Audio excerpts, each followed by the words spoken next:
Willkommen zu den neuesten YouTube-Updates. Wir sprechen heute über Sprachnachrichten in den Kommentaren, Shorts-Promotions, also Werbeanzeigen auf Shorts, eine neue Live-Funktion und große Änderungen beim Midroll-Ads, die ab Mai 2025 in Kraft treten.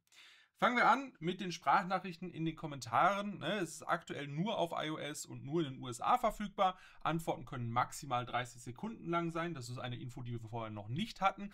Und Android-User sollen im ersten Quartal 2025 Zugang erhalten. Erstes Quartal endet am 31.03. Das heißt, ihr könnt euch ja ungefähr ausrechnen, was dann demnächst passieren soll.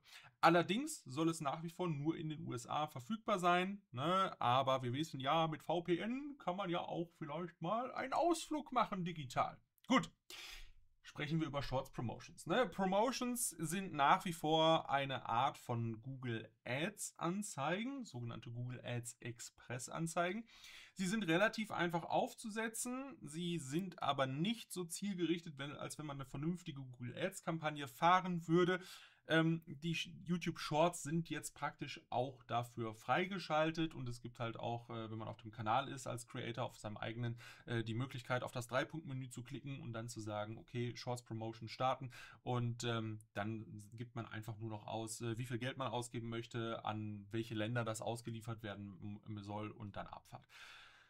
Es ist wesentlich einfacher als Google Ads, das gebe ich zu. Es ist weniger effektiv als eine professionell aufgesetzte Kampagne und was man halt nicht außer Acht lassen darf.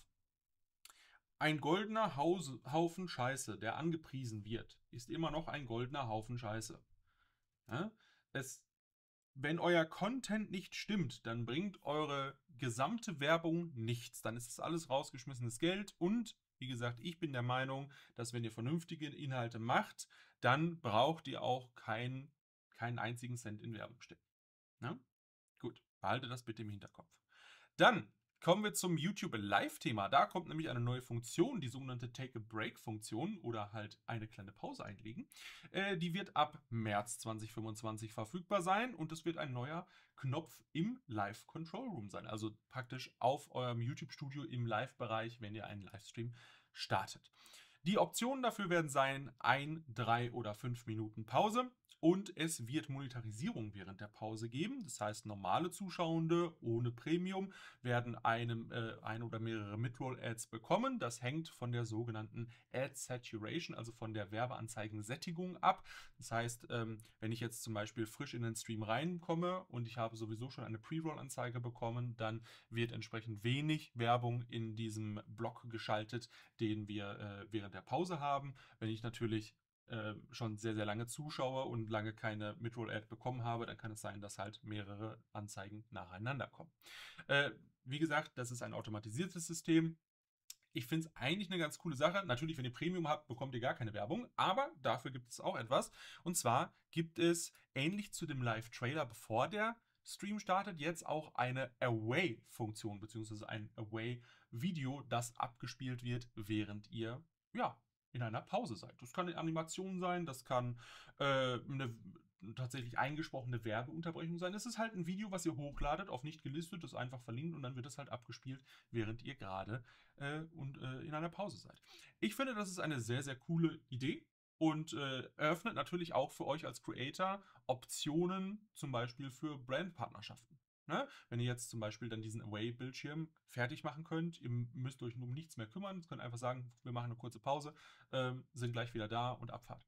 Kommen wir jetzt zu den großen Änderungen für Midroll-Anzeigen. Die werden ab dem 12. Mai 2025 eingeführt bzw. verfügbar gemacht und der generelle Gedanke ist, YouTube weiß darum, dass die Plattform gerade nicht den besten Ruf hat, wenn es um Werbung geht und deswegen möchte man jetzt die Qualität der Midroll-Werbungen verbessern.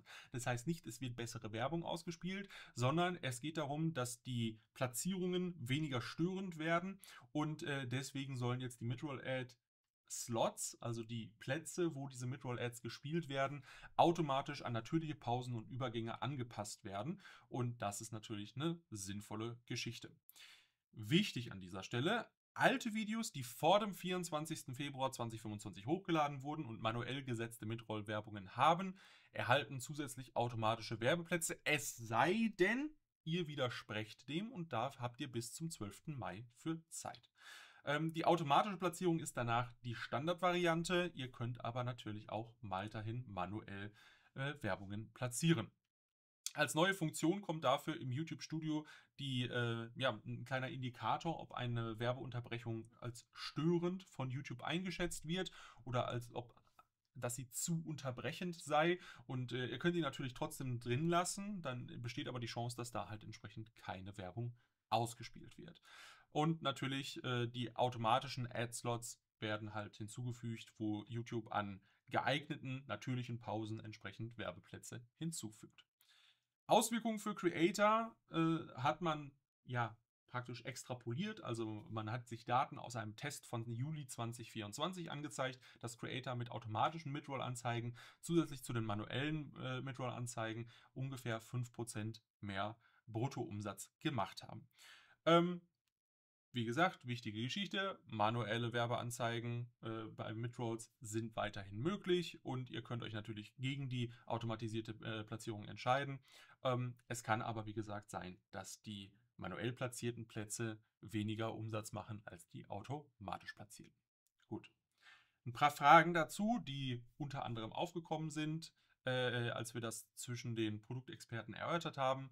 Hat das Einfluss auf Videos unter 8 Minuten? Ne? Unter 8 Minuten werden weiterhin keine Midroll-Ads ausgespielt. Das heißt, wenn ihr Inhalte produziert, die unter 8 Minuten lang sind, ist das für euch eh nicht interessant.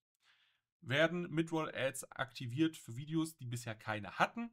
Nein. Wenn ihr euch gegen Midroll-Ads entschieden habt, dann wird das auch in Zukunft weiterhin so sein. Automatische Midroll-Ads werden nur bei Videos hinzugefügt, die bereits Midroll-Ads manuell hinzugefügt hatten. Kann ich die automatischen Midroll-Ads deaktivieren? Ja, das geht im Studio unter dem Monetarisierungstab.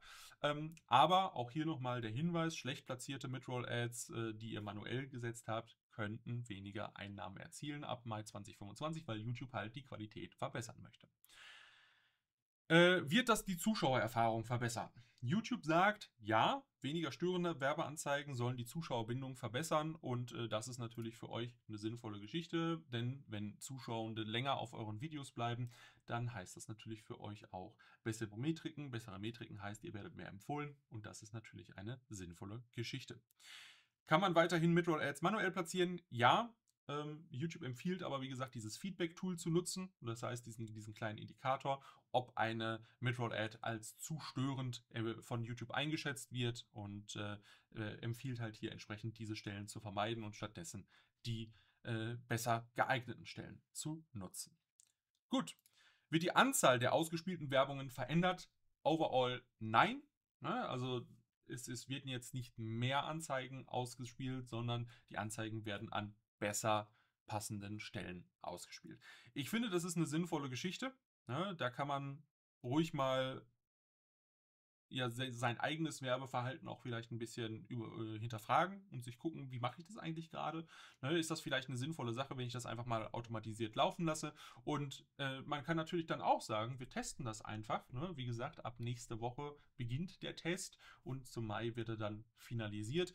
Und dann einfach mal schauen in den knapp noch 3 Monaten, die wir haben, wie das Ganze denn dann eigentlich aussieht.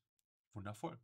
Was haltet ihr von den Änderungen? Ne? Lasst uns mal gerne darüber schnacken, ob ihr vielleicht auch schon irgendwie Shorts Promotions mal ausprobiert habt, beziehungsweise das Promotions-Feature. Ja, ich bin da immer so ein bisschen zwiegespalten. Einerseits denke ich mir halt, ja, es ist sehr einfach zu nutzen. Andererseits denke ich mir halt auch, es kann halt auch sehr, sehr viel rausgeschmissenes Geld sein. Lasst es mich gerne in den Kommentaren wissen, auch was die Midroll-Änderungen angeht. Ne, ich bin auf jeden Fall gespannt. Abonniert für wöchentliche YouTube-Updates, denn hier erfahrt ihr Sachen, bevor ihr es von anderen erfahrt. Und entsprechend würde ich sagen, bis nächste Woche. Macht's gut und haut rein.